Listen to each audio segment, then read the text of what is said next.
დევნილებისთვის საცხოვრებელი ფართების გადაცემა გრძელდება. მრავალწლიანი მოლოდინი ამჯერად 200-ზე მეტი ოჯახისთვის დასრულდა. იძულებით გადაადგილებული პირების სახლებით უზრუნველყოფა სოფლად სახლის შესყიდვის პროექტის ფარგლებში მოხდა.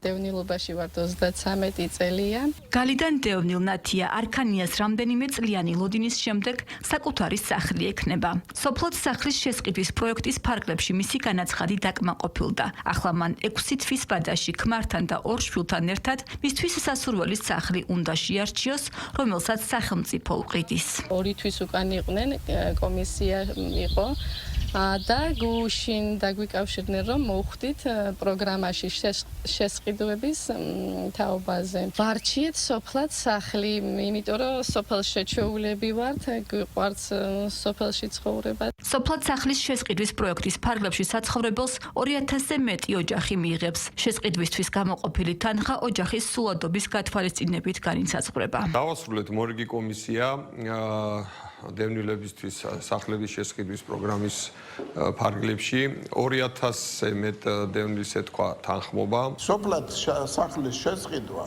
თავისი მცირე ნაკვეთით არის ერთ-ერთი რესურსი, რითიც სახელმწიფო აგვარებდა დევნილების პრობლემას.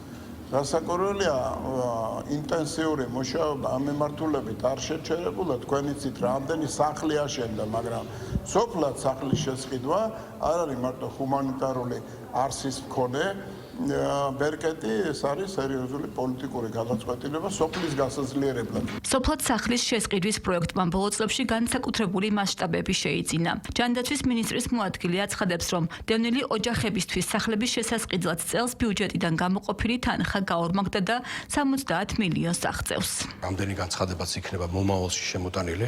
ჩვენ ყველა განცხადებას გავივლით კომისიური წესით და შესაბამისი კრიტერიუმებიდან გამომდინარე ამგვარი განცხადებები უკლებლივ ყველა იქნება დაკმაყოფილებული და ადამიანები გაიუმჯობესებენ თავიანთ საცხოვრებელ პირობებს. სახლების შესყიდვის პროგრამის პარალელურად იძულებით გადაადგილებული ოჯახებისთვის ქვეყნის 5 ქალაქში, თბილისში, ქუთაისში, რუსთავში, ზუგდიდსა და ბორჯომში საცხოვრებელი კომპლექსების სამშენებლო სამუშაოები მიმდინარეობს. 5-ვე მშენებლობის პროექტი გარე ინფრასტრუქტურის კეთილმოწყობასაც ითვალისწინებს.